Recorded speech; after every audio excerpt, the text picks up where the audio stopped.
Hey guys, I am so excited for episode 4. Our guests are two incredible people, and I'm so happy that they found each other. Ty, who is a Humboldt Bronco survivor, and Kat, who is a big mental health advocate.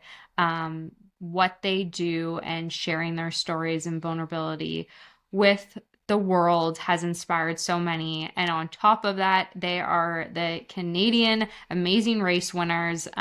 So excited to dive deeper with them and for you guys to learn a little bit more about Ty and Kat. Hey guys, how are you doing? Good. Good. How Thank are you for you? having Good. us. Oh my gosh, thank you for coming on. I've been super excited to talk to you guys. For those that you don't know who you guys are, I did a little intro at the beginning, but would love to hear how you guys met, a little bit about you, Kat, a little bit about you, Ty, and your guys' story. Go ahead.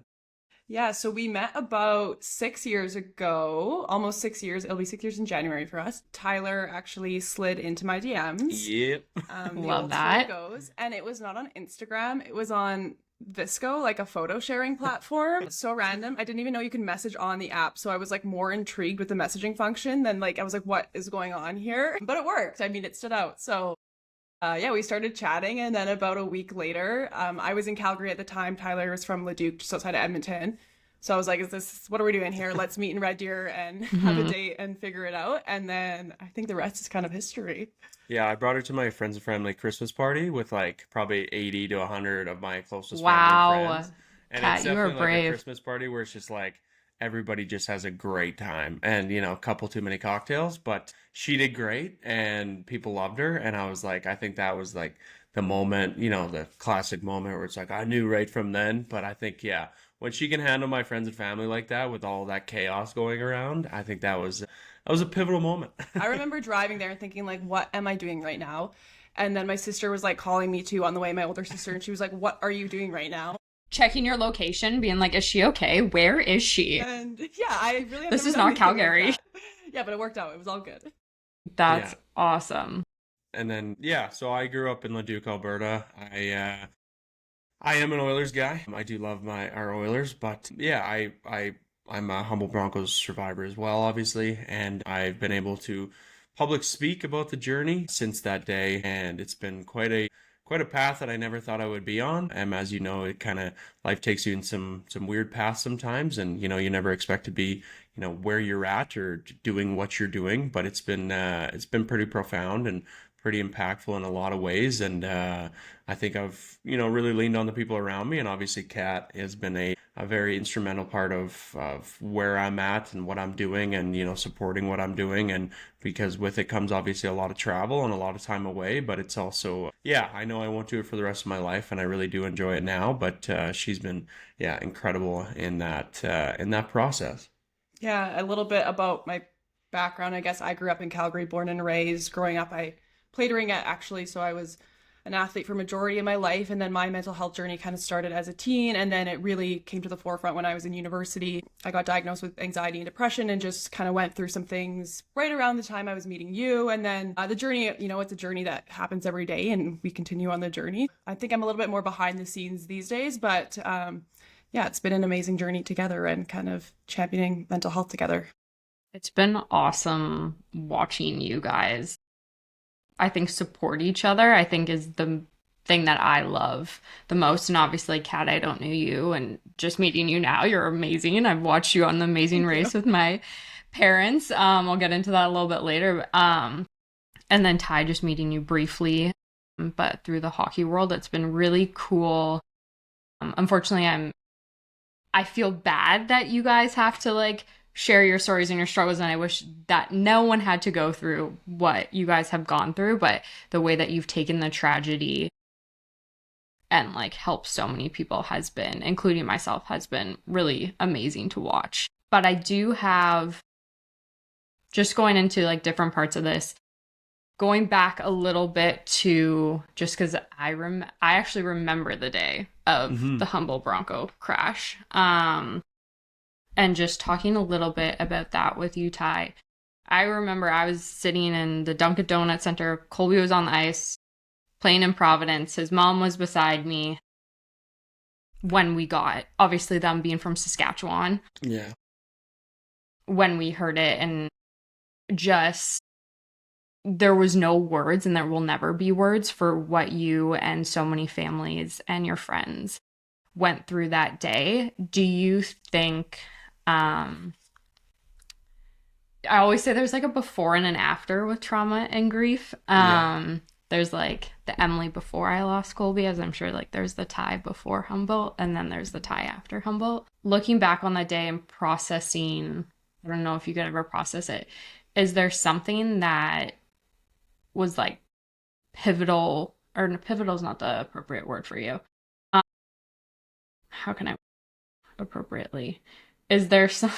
I'm like pretty Brent, so I'm trying to make this. I feel like I have like this like different humor since Colby, not humor, but like I'm wording a since dark Colby humor died. guy. Yeah. Okay. This makes me feel a little bit better. Yeah. I feel like you like have to be like, Open to it a little bit. just looking back on the day, was there certain parts of that day, or was it all just a blur? Yeah, it's interesting. Like, obviously, I've heard a lot of stories about people remembering that day, and I think in a weird way, I actually really do find it comforting to hear of people's stories of like that day. Like, Kat remembers like what she was doing.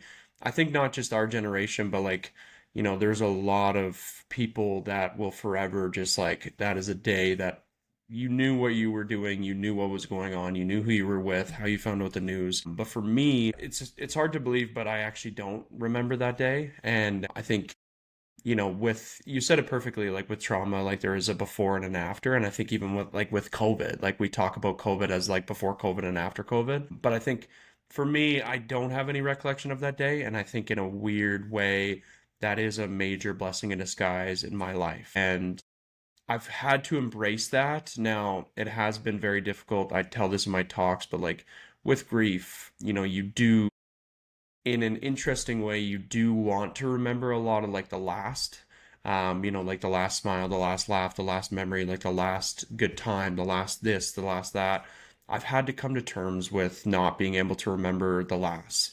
And I think that's something that I still have a hard time with and I still struggle with because, grief is so profound and like I've had to really try and find a new way of moving forward with my grief rather than before I was so consumed with like trying to like knock on my brain be like remember like please like you need to remember, but I do know now and I've come to terms with the fact that it is a major blessing in disguise and something that I think I can embrace now because it's the mental and emotional trauma from that day is truly something I can't even fathom. And there was even I just did a speech in Regina or Lumsden, sorry, and one of the young girls came up to me and said my grandpa was the fire chief first on scene that day, and he's never ever talked about it to any of us. And it's interesting, like you hear a conversation like that from a young girl who's probably pretty curious because she was pretty young from that day. But at the end of the day, it impacted so many people, and it impacted so many people in such a different way. Yeah, navigating that like individual journey of like not remembering has been unique to say the least.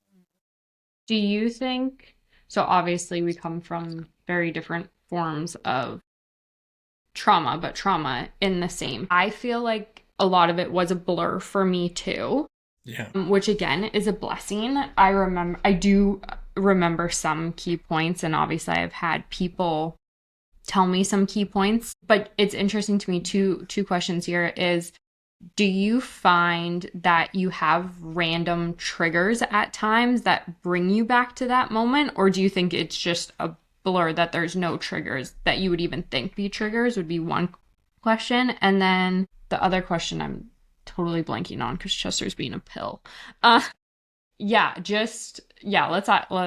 get you to answer that question first. Yeah, like the triggers thing, I think for a while, not remembering, I think I almost forced the triggers on myself, like being like like this should be something, like you need to feel something, like Yeah. you need to like why are you not? And I think I would almost like put myself in that mental spiral to feel something.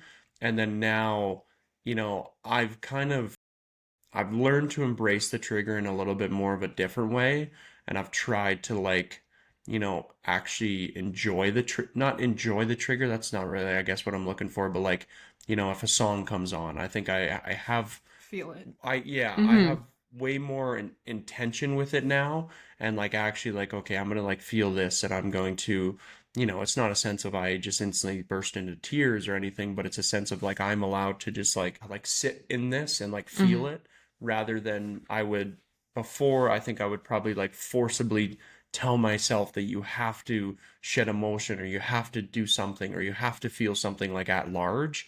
Whereas now, like, I understand that there are triggers, and there still is, and there still always will be.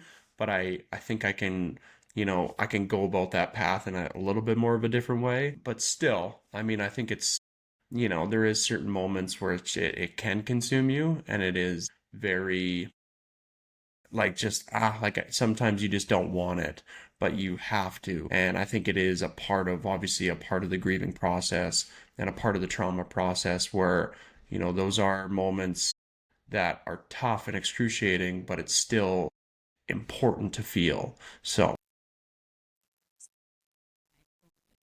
I feel that in some, I feel like especially as years go on, um, if a song comes on and yeah. I don't, my first reaction isn't to cry right away.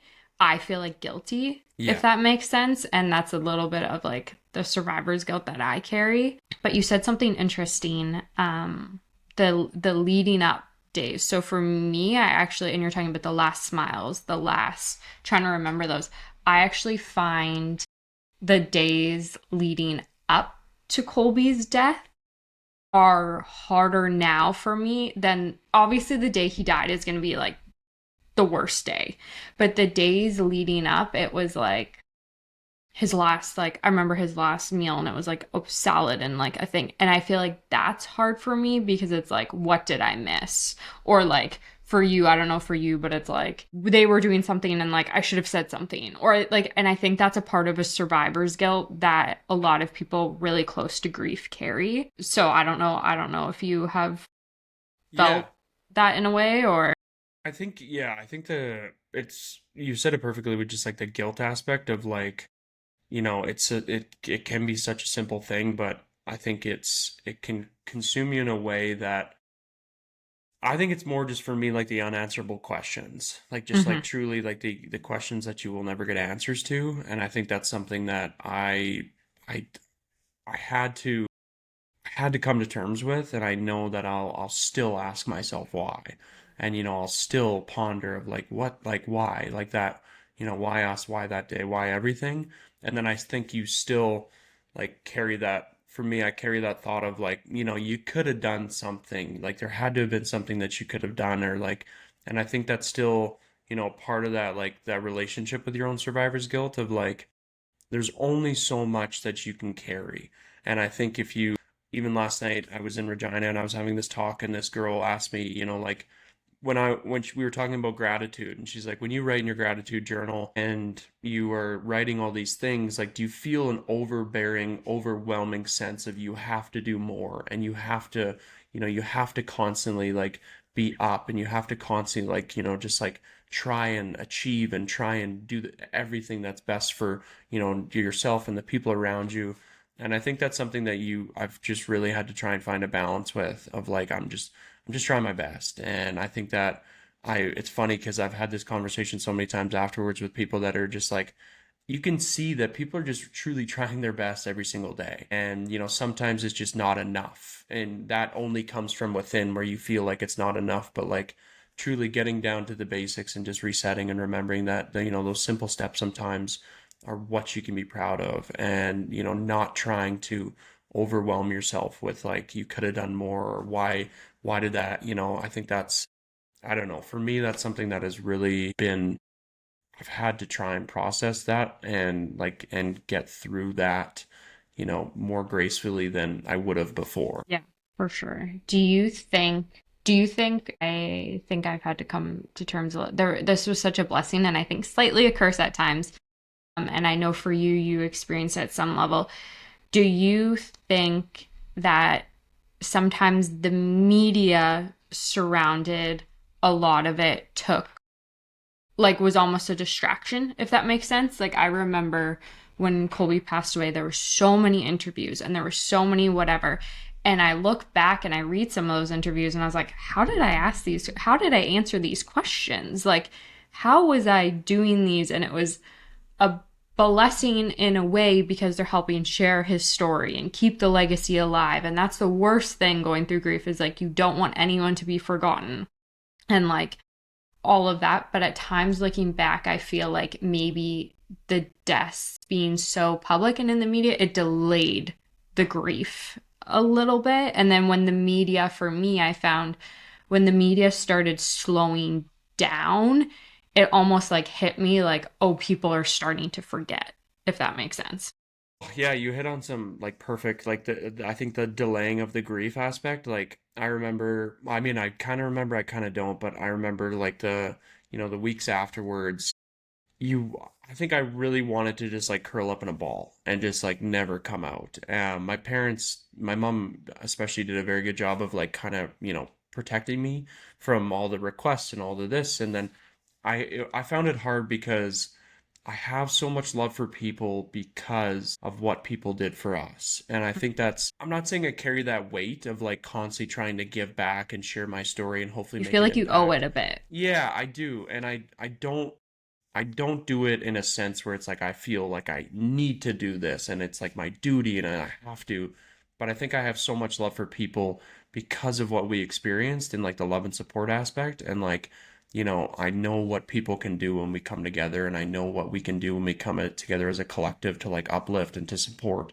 And so for me, I think the distractions with the media and the distractions with my phone and the distractions with everything was truly just a way to just like delay everything that was going on because I also just like didn't want to take that first step. Like I think, with our like the hockey background, the masculinity side of things, like I think there was a lot that I was still trying to, figure out on my own. But yeah, you said it perfectly. Like there's my favorite book, Tuesdays with Maury. And I remember, yeah, it's truly one of my favorite books. And it's funny because I've read like five books in my life, but it's still like number one for me. And he said it perfectly where it's like, he got out of the hospital and he noticed that the world was still moving on.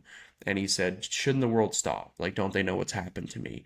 And I think I really had a hard time with that once the weeks passed and people started living their life again, which I get it. Like the world moves on. Like that is the simple fact of life where the world still has to move on. But then he said, like, do I wither up and disappear now because that attention is not there anymore? Or like I think a big reason as to why I still talk is like I want people to extra acknowledge that day every time I talk.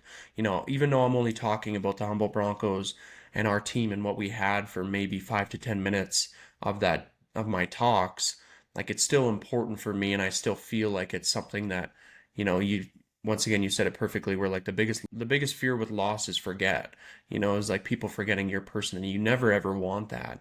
And you know that people won't forget, but it's still something that like I think why I still talk is like I carry that with me where it's like I want people to every time they hear me talk like acknowledge, like truly, just reset, take a step back and just like acknowledge that day.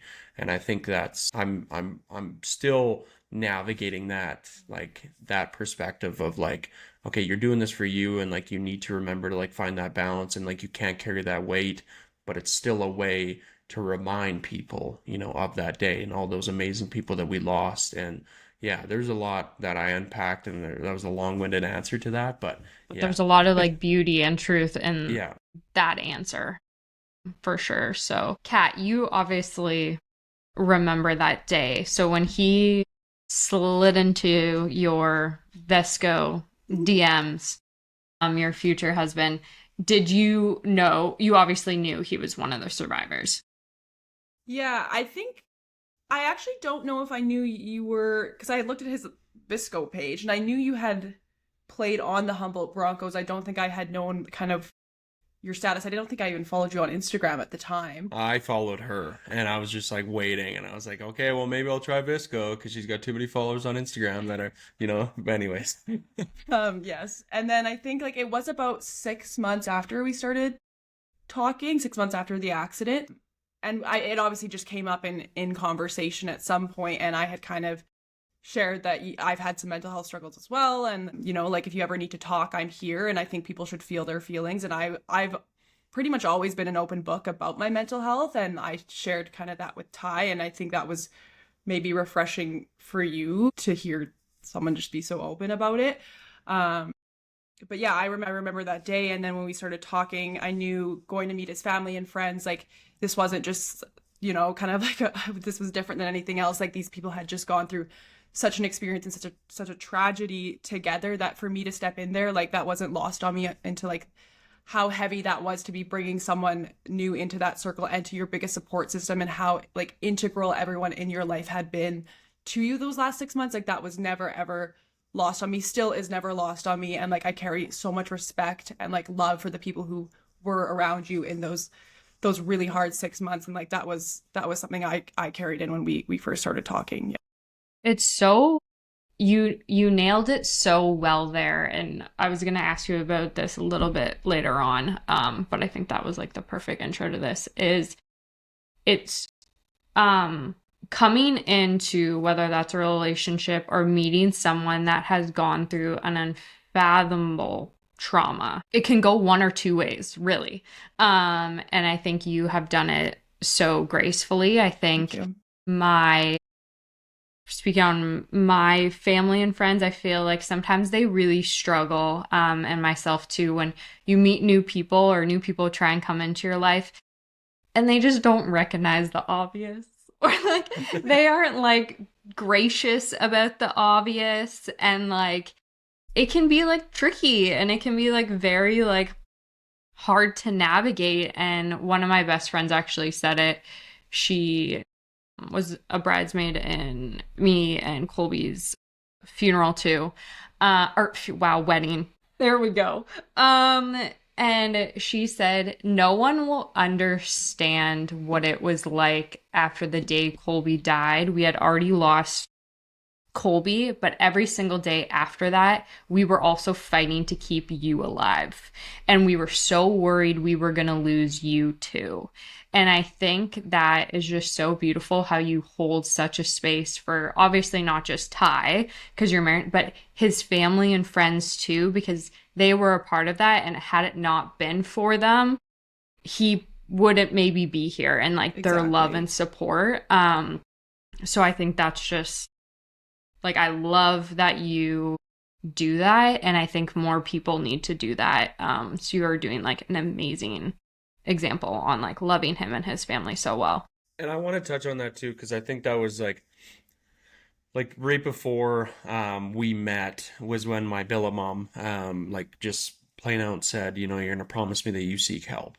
And that was like the first time in my life where I just like I was hit with the simple fact of like hurt people, and I was like really starting to hurt my people, I think, because I wasn't coming to terms with anything. I wasn't open-minded to this process. I wasn't ready to go on this journey. And I think for me, like when I originally met Kat, I'm so grateful for my support system and my people, but I think in a way it was almost really refreshing to have somebody that wasn't involved that 6 months or that 7 months or whatever it was, because I needed to get to a place where I could embrace, this simple fact of like this is a part of me for every day for the rest of my life, but also like I needed to embrace the fact that I can move forward with this, and I need to open up my mind and open up my perspective to the fact that I got to stop comparing. Like I didn't want to put all this weight on all my friends and stuff, which is why I didn't open up. So I got to stop comparing my story and like understand that there's common ground, like there's simple things that, we didn't go through the exact same things in our lives, but I can learn from her and she can learn from me, and like we can pick up stuff that can open up our perspective a little bit more, and like can, further deepen our relationship with that, which I think, our relationship and what she brought to the table, for my family and friends, I think really did help in a way, Breath of me. fresh air. Yeah, and it was a breath of fresh air, but it also was like building blocks for me with my Mm-hmm. other relationships from those 7 months of like, okay, this is great. Like I'm bringing somebody new into my life that has a new perspective and didn't know me at the time and is coming in just like wholeheartedly, just herself. So like I can use this to hopefully better some of the relationships that have, kind of been at a standstill for some time because I wasn't ready to open up, because I wasn't ready to be vulnerable. So yeah, I just wanted to touch on that. Yeah. Yeah, I appreciate that. And I think like the one thing I've always said to everyone, and the hardest thing for me was like admitting the three words, like I need help, is so brave and like so vulnerable to be able to just say those three words. And I think that was like one really big takeaway when we first started talking, was like being able to just say like, hey, I need help, is so brave and so vulnerable. And I think that really kind of like started us opening up about things, and kind of just started our journey of like healing in a way, I think, together.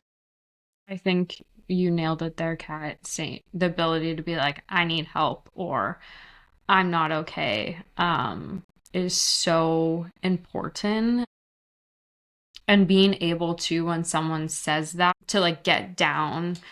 I feel like there was a quote that I saw, and it was just like the ability to like get down on someone's level and help them through a trauma or through their struggles or through their mental health, than just like standing on the top and being like, oh, you should do this. Where like if you get down on the level and work with them and like support them, I think is just, we need more people like that. We need more people like you guys.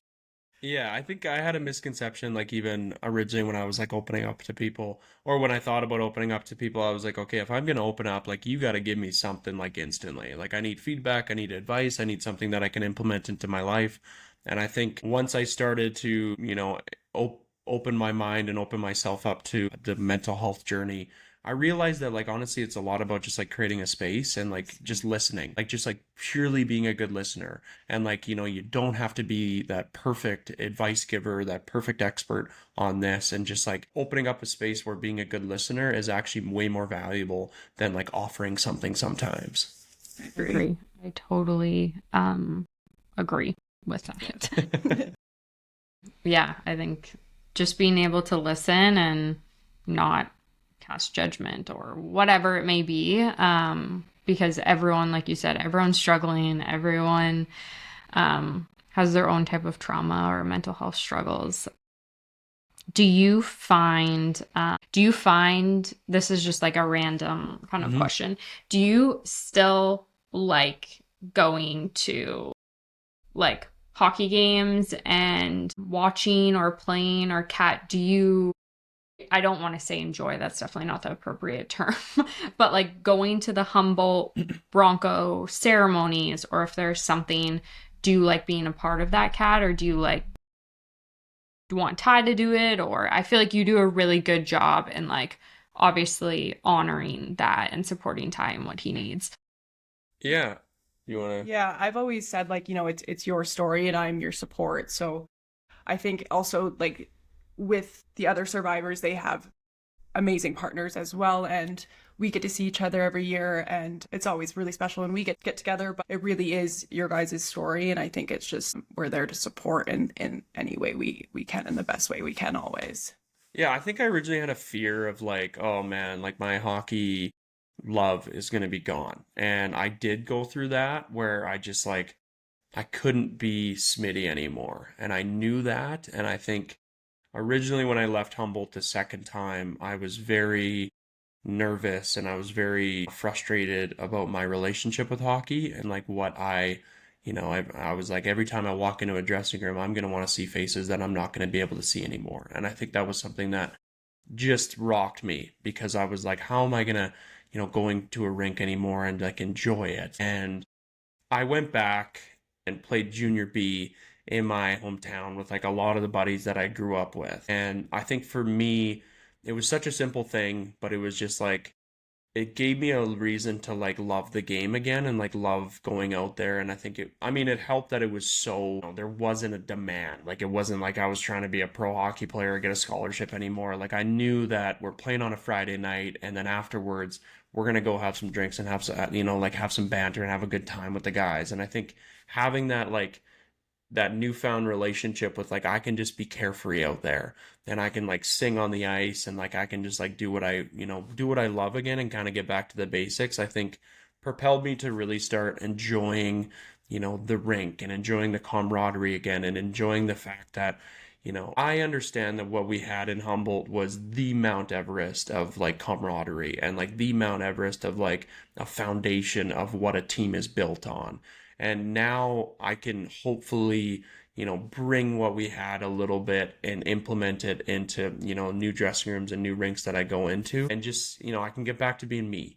And I think that originally I never wanted to get back to being me because I'm a dressing room guy through and through. I love the dressing room. Like I just love being around the guys. And What's your like go-to song in the dressing room? Can you say that or is that a secret? I don't know if I have a go-to, like, we don't even have a speaker on our beer league team. Okay. But like back, I would say Miami by Will Smith is like one of my. I Okay. understand Will Smith is, kind of, after the slap on national TV, we don't maybe love him as much. But yeah, Miami by Will Smith is one of me and my buddy's good songs. But yeah, even like coaching now, like I love coaching. Like I love going to the rink.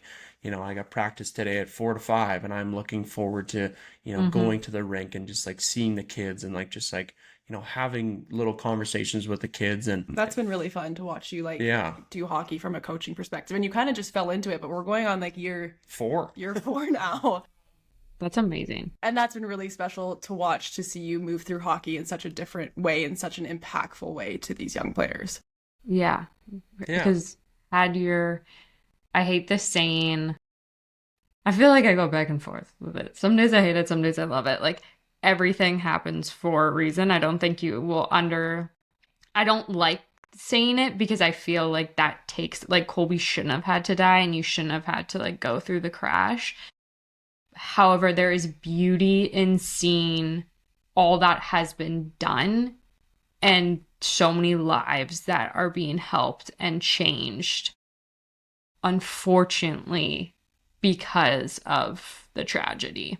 Yeah, no, it's funny, I kind of have the same. My It's mom like a is a hit firm and miss believer. song. Yeah, my Like, mom ugh. is a firm believer that everything happens for a reason. And after, my mom's upbringing and what she went through as a kid, I constantly think to myself, how does this woman have this perspective? And I'm never gonna be fully there, obviously, and I think you're the exact same way, but understanding that there has been, difficult roads lead to beautiful destinations, and I think to see the impact, from widespread, even just like the Logan Belay effect and Green Shirt Day and Organ donation, like that's something that, has truly transcended something that needs to be talked about more and needs to be done more, like organ donation, and it has come from the loss of Bools, but to see what Toby and Bernie have done, that's just like one thing. But there's been so many incredible scholarships, this giving back, like impact that, I've tried to embrace that everything happens for a reason a little bit as well, just because in times it is true and you can see it and you can like truly feel it and like seeing that really does give you that joy and a little bit of that comfort in knowing that this is also a way to remember and this is also a way to honor. Yeah. It's when they started like the Colby's Kids Memorial Fund, we were all still so in shock and like processing things. And it took me a while to be able to really, in the beginning, when I saw kids like wearing his name on the ice and like all of that, it wasn't, there were so many emotions. And I think that comes with grief. Like I wasn't angry at these little Yeah. children and I wasn't jealous of the, like, but it was like, he had to die and I had to go through all of this so they could. But it's interesting how now I look at it and just like almost like beam with pride. Like, how amazing is it that these children are learning how to play hockey, or there's the psychiatric fund at the mental health hospital and all of that. And now it actually brings me so much comfort, where in the beginning it was not comfortable at all. But I think that's like grief and the stages and all that you go through grief. And I feel like the stages are never ending, to be honest. I feel like everyone's like, this stage, this stage, this stage, this stage. But they keep going, I think, because at different aspects in your life, things will happen that will trigger it back to a stage that you thought you were, or an emotion that you thought you had like worked through. And I think that's just grief and the part of grief journey. Yeah, even to touch on that, I can't remember who sent it to me or how I found it or what it was, but somebody sent me this like excerpt on Reddit. And this old man wrote about grief. And this old man, was like, I've lost friends, parents, children, this, that. And he kind of put the analogy of like it's like a shipwreck. And originally, like the waves are 10 feet tall and it feels like the ship is all around you. And, he said as time goes on, those waves become 5 feet, those waves become 2 feet, those waves, become few and farther between, but they're still very much there. And another older gentleman commented on this and said, this is a beautiful way to put the analogy to grief, but also, if you don't feel this, don't feel like it, you have to feel this way and you have to go through it like this in this process. And I thought that was pretty beautiful because originally, I couldn't cry and I couldn't do this. And like I had a woman come up to me after one of my talks as well, and she said, I went through the exact same thing where I lost my husband and it's almost been a year. And for the first like however many months, she said she couldn't cry. And she's like, what's wrong with me? Like, what is truly wrong with me? Like, I just lost my partner and I can't even shed a tear. So it's interesting, like, honestly, understanding and recognizing like how people go about their grief and how it hits them, honestly, I think is the best way to put it. Is just like truly how it like how it approaches them and how it hits them in different forms. And I thought that like old man analogy with like the shipwreck is perfect because it's true. Like there's some days where it feels like it's just like right there, and then some days where it's a little bit wider and a little bit farther, but then it just like hits again. So yeah. It comes in waves, I always say. Yeah. Sometimes the waves are big and yeah, sometimes they're small for sure. But I did watch Okay. your guys's. I'm not is Amazing Race included as reality TV? I actually Yeah. don't really watch TV, to be honest. But my parents were watching The Amazing Race because they moved to Edmonton after Colby passed away. Right.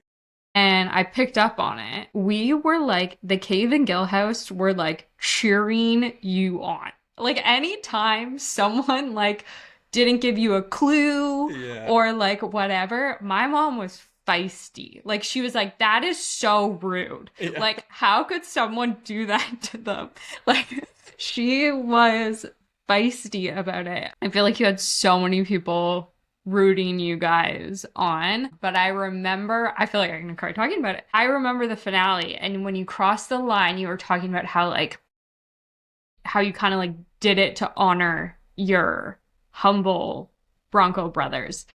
And it reminded me of a saying that I've always said for Colby is, if not with you, then for you. And the power in that, I feel like obviously we didn't go through the same loss, but what you helped me through watching my loss of Colby, or so many people around the world that were in Canada that were watching it, was the beauty in that. Like you did all of this in honor of them, and like I can only imagine like how loud it was in like the hockey heaven dress rooms of like cheering you on, being like Smitty and like all of that. Like you got like the game winning goal and you won the Amazing Race. But I cried. My parents cried. I don't know if I messaged you that I cried, but I was like, this is like, yeah, you had so many people, and Kat, again, just like watching you support him during that was just so beautiful because it's also rare. Like I feel like a lot of people, when there is trauma, they don't know how to address it, or sometimes they stand away, and the way that you respect that, again, like I'll say it multiple times, is just so well done. But take us on how that happened, how you guys got on the show, to winning, to you saying the next thing was a ring and now you're planning a wedding, like the whole journey. Gosh. That kind of just came out of my mouth, by the way. Like, there was just no thought. And then, like, but that's the media. They're going to take that. Yeah. They ran with it. I just laughed earlier in the season. There was, like, the one challenge where you had to get down on a knee, and it was like, will you marry me? Yeah. And then I was like, oh, like, if I had a ring. Foreshadowing. And then, yeah, anyways, that just kind of came out. But here we are. Yeah. It works. As for Yeah. Yeah. As for how we got on the show, yeah, we had applied. They had gotten in touch with Yeah, you. like we kind of it's funny because I mean I come back to the everything happens for a reason thing, and like we were originally going to go on, and then COVID happened, and then we were going to go on again, and then a week before, so we were supposed to go on the year after COVID, and a week before I got appendicitis. And so we were set. Like we had our backpacks, we were packed, like we were ready to go. And I already have like tummy problems just from the accident. And I just thought it was like, just status quo, one of my tummy issues, drink some water, get some Metamucil in me, and it didn't go away. And You had a so feeling it was appendicitis. she knew, and I was in denial about it, I think, because we were very excited for this, and it was like truly just an opportunity where, this is a good relationship test as well. And, we've done a lot. Like we traveled to Europe 3 months after we met. She's really brought it out of me of just like, let's get out of our comfort zone and try and like just go do things and adventure. And then we got on, and I think we went into it with really no expectations. Like we went into it like wholeheartedly, let's have a ton of fun. Like let's truly, be ourselves. Let's laugh. Let's just be like hopefully a light and like just like have fun. And I think that shined through, and I hope that shined through. And I think that was something that, hopefully people gravitated towards, where it's just like, we just tried to like truly, even in just like the hard times, try and find a way to just like have fun. And I think the pivotal moment was the pole climb, and you can probably touch on that. Like, it's again one of those moments where it's like you have to almost reach that low to really Tessa Virtue, I think, was the one who actually said it. She said, you have to experience those lows to sometimes fully embrace like those highs, and that pole climb. Yeah, we had like a pretty good run so far, but by the end of it, I mean, you've been on the road, you're isolated, you don't get to talk to your friends or family back home, you don't have a phone, you don't have a wallet, and like it's really just you and your partner. When the racing day is done, it's just you and your partner.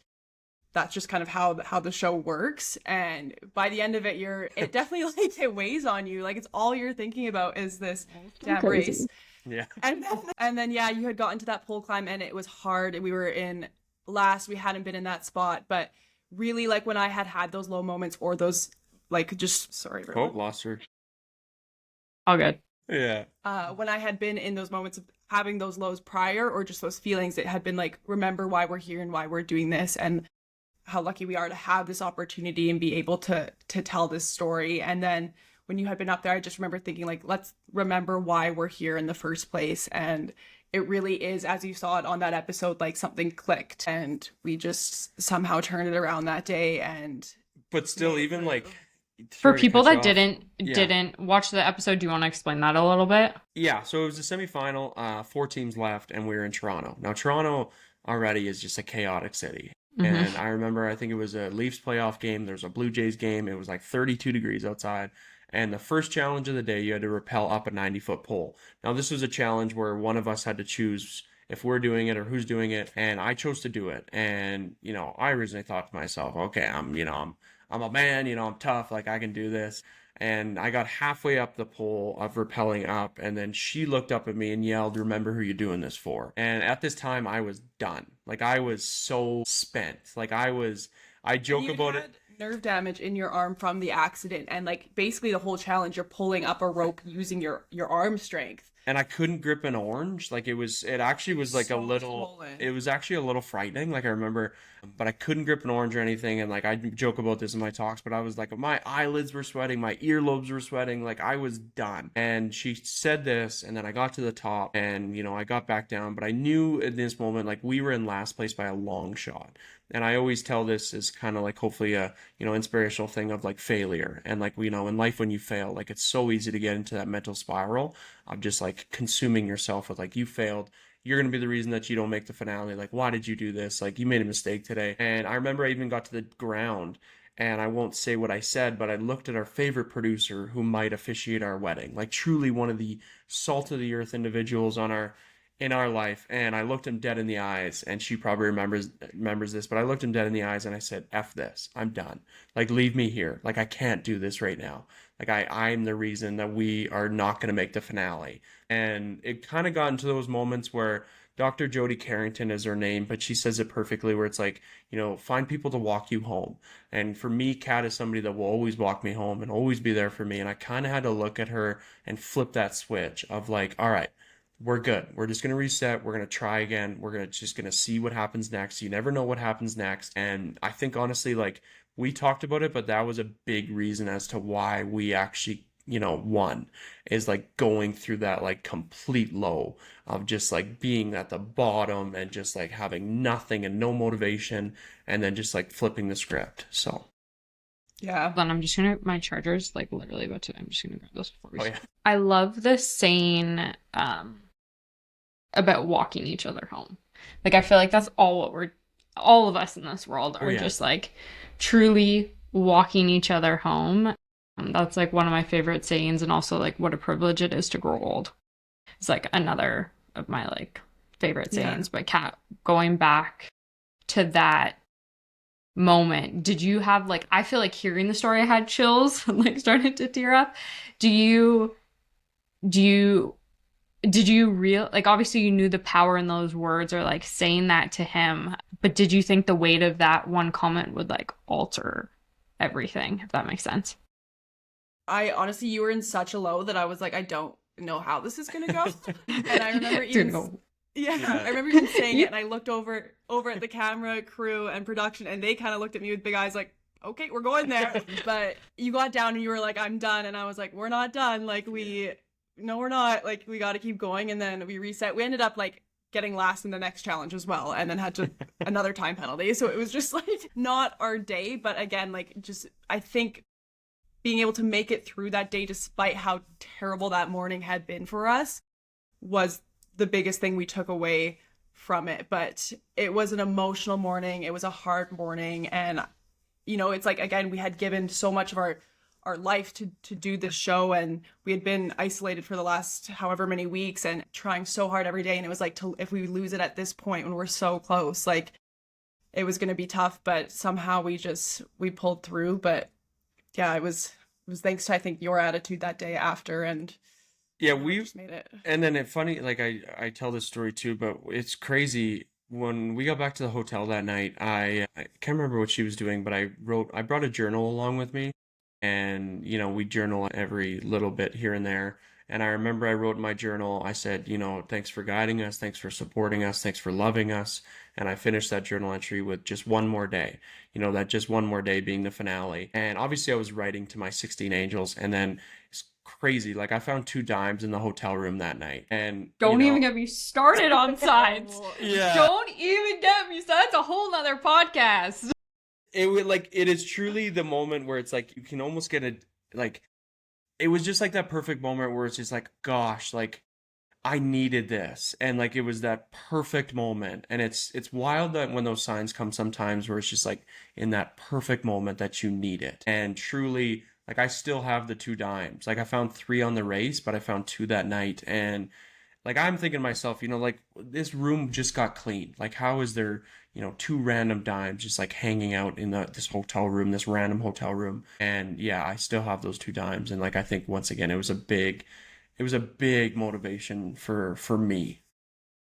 I think signs are, I think it's like, I think for me, and I don't know for you, signs, especially in the beginning, actually one of the like best advices that a young widow gave me was to write down and date every single sign, big or small, Wow. since Colby died. So I have like a whole book, whether that was like a song that randomly came on, rainbow, dimes, what butterflies, whatever, that you just know that it's them sending you a sign and sending you love. But I'm like a firm believer in signs. Yeah. I could talk about signs for a long time. Yeah.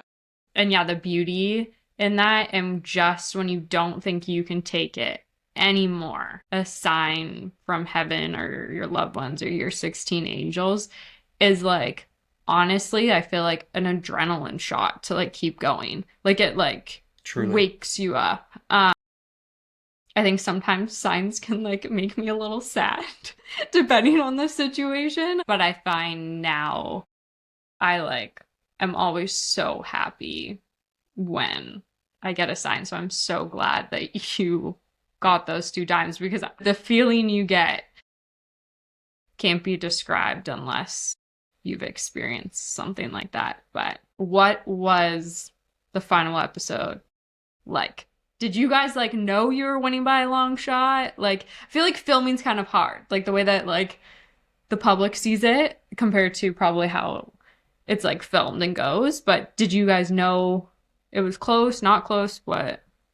Yeah, it was. We both woke up that day and like kind of had a feeling we're like, this is ours to lose. Like if we have a good day, like we can do this. And it was all good until we had left our backpack that had our IDs that we needed for the Oh, challenge. And gosh. like I still can't even think about that because it gives me anxiety.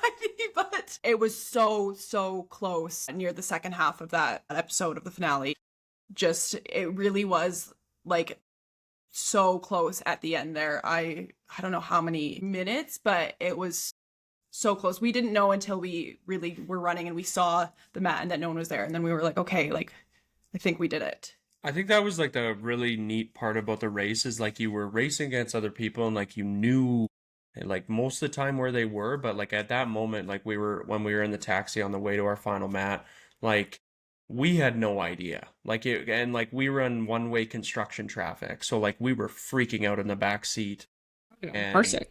yeah, like oh gosh, but it was really like that day was full of moments of like if that didn't happen, we wouldn't been able to like the cab driver we got, like there was so Everything many like happens for.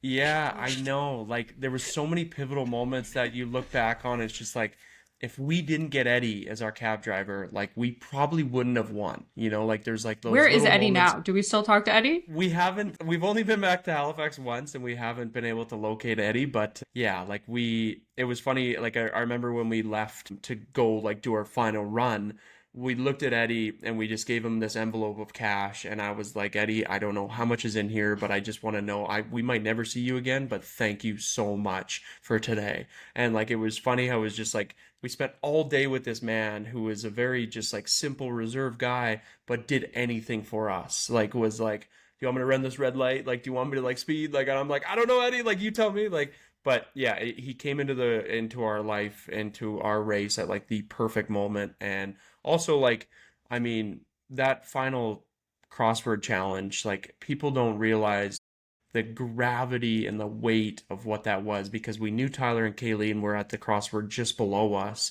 So then I'm constantly like, she had to, throughout the race, I was always like kind of entertained by other people and trying to like figure out what other people are doing. And like, Kat was always very good at being like, okay, no, we're running our race. Like, stop. Like, let's do our thing. And I think in that moment when we're doing this crossword where your mind just goes blank, like I started to think about what Tyler and Kayleen were doing, and then they asked for a check, and we're like, oh my gosh, like the most emotional day that I've probably ever experienced, or we've probably ever experienced. Yeah. Yeah, I The couldn't agree more. listening to the Eddie, it reminds me of one of my favorite books. It's like The Five People You Meet in Heaven. Yes, Yeah, Mitch Albom. so Yeah. good. One of my favorites. And just how Yeah. like, yeah, you don't, I'm pretty sure, isn't the main character Eddie in it too? It might be. I'm listening to the audiobook right now. Yes, I think yeah. Yeah, and the fixing the, yeah. Yeah. And it just the impact of like, I'm sure you don't know what's going on in his life and you handing him that envelope and the power of a small gesture or a big gesture in someone's life can like completely change everything. And I think that's what I love about you too, is the power that and like the impact of you being vulnerable and sharing your story you're making on so many people. You have no idea like the ripple effect until like we get to heaven or until you like hear later on, whether you believe in heaven or don't believe in heaven or whatever your faith may be, the power of all the people you've impacted through your life, which I think is like really cool. But yeah, hands down, one of my favorite books is The Five People Yeah. You Meet And in I gotta Heaven. tell one funny story. Okay, so the Amazing Race, like it was pretty neat, and especially after the final mat when Kat was like, hopefully a ring on my finger.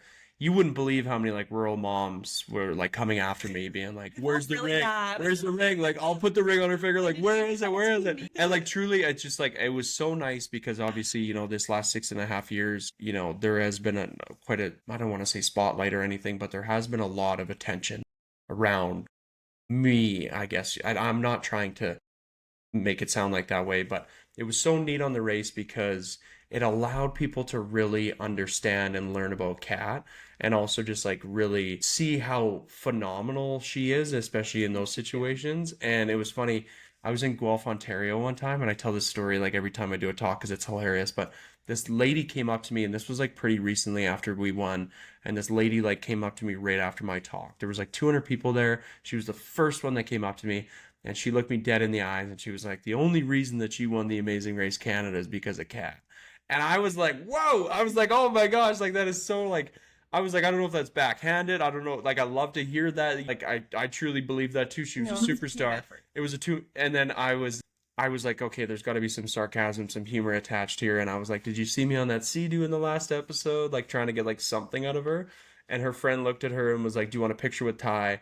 And she said no and just like stormed out. And I'm like, oh my gosh. It's like, oh my gosh, people really did believe this. And I was like, you know what, this is great. Like, I love Kat and I'm glad she's getting this like this attention. But I was like, oh my gosh, like, did I do nothing? It was so funny It's though. I like tell it Canadian every girl time. crush on Kat. Yeah, truly. And she That's was so like, sweet. yeah, it was truly indescribable. I was like so taken aback. I was like, oh my gosh. I was like, That I now apologize every time Kat's not with me. that is amazing. Very I sweet. love Yeah. that. Okay, one more question for you guys both. Obviously you can talk about Humboldt or now, Kat, you can talk about your mental struggles. But for me, when we were talking about sitting and listening with someone, I remember it's actually probably one of the most powerful stories of showing up for someone, other than obviously like my parents and my sister. But Colby's billet mom, who is, I'm so grateful for her. I can't even begin to describe how close we are. I remember the day, I remember the morning Colby passed away, and I called them, and it was 3 a.m. And she told me, like, we're going to get through this together. And she, without fail, every single day since has texted me good morning. We're almost at 5 years. You know, was at my wedding with Colin, with Cole, and that was, she wrote me like a letter on my wedding morning, and she talks about, you know, every single day since Colby died, I was so worried for you and made sure like to text me good morning, and that she loved me and that I was loved, and that like Colby was proud of me. And she was like, it's a bittersweet day today. I feel like kind of handing that torch away. But Wow. just the example of her showing up so many times in such a small gesture. Like it obviously it's a big gesture, but sending a simple text every single day. Because Colby wasn't here to text me good morning. Colby wasn't here. And she took that on.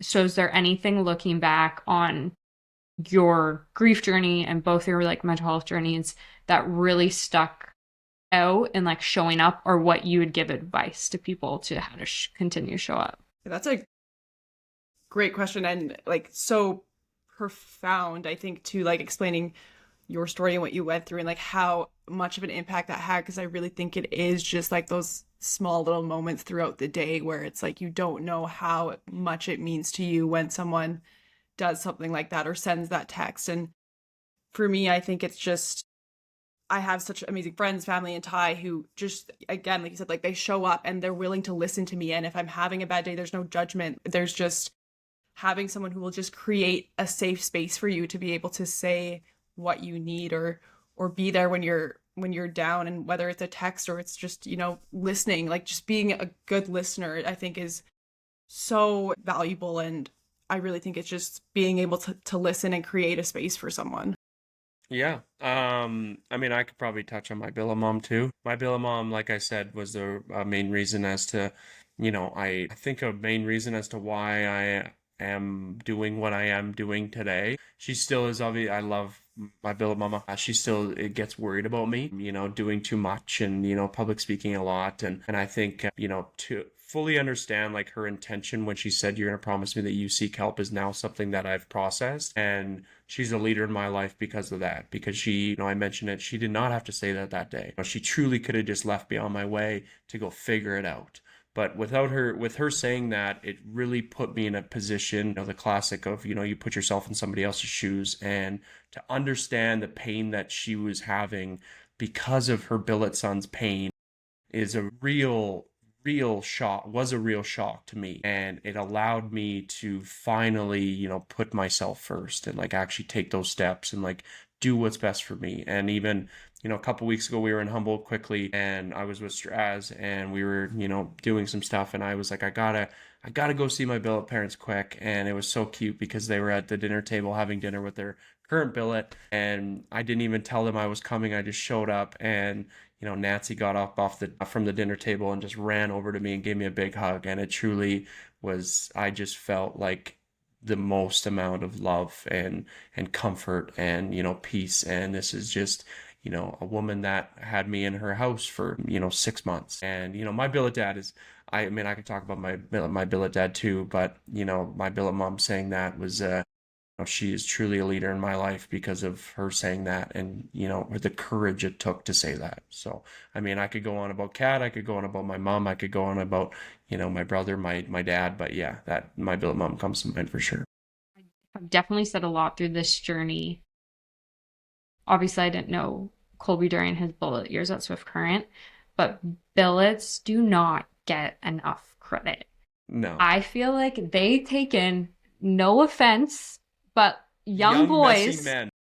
that can be a handful at like their prime age. Literally. Like literally the most, like Colby is in so many ways like his billet dad. It's absolutely crazy to me, because you would think like obviously they're not blood and they don't have the same types of mannerisms or the way that they whatever, but they had Colby during such crucial years that I think they don't get enough credit for also making him the man who he was. And I say that to them all the time, as like, I thank them for the years that they had Colby, because they made him into the man that I fell in love with. And it's like, it's such a privilege for Colby to like be my husband and to be his wife. And like, they deserve a lot of credit because he wasn't their blood son. He wasn't their, but what they did.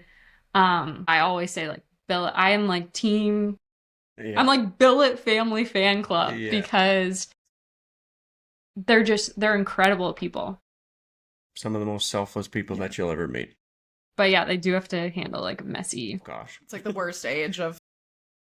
Yeah, like there's like some stories that I've heard from like Colby's time or other billets times, and I was like, God bless your souls.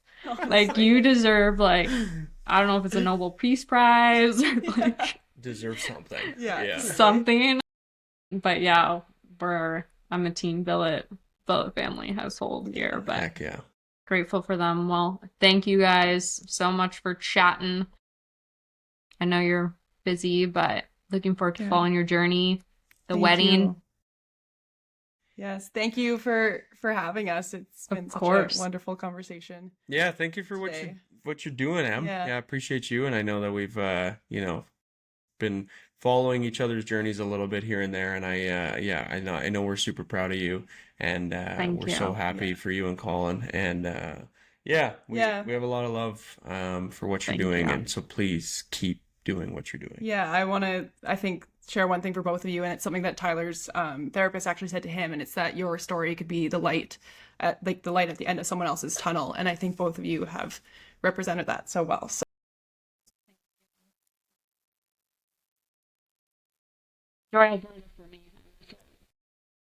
we sure will. We will. Thank you Get so much. Tim Hortons for me and some Smarties.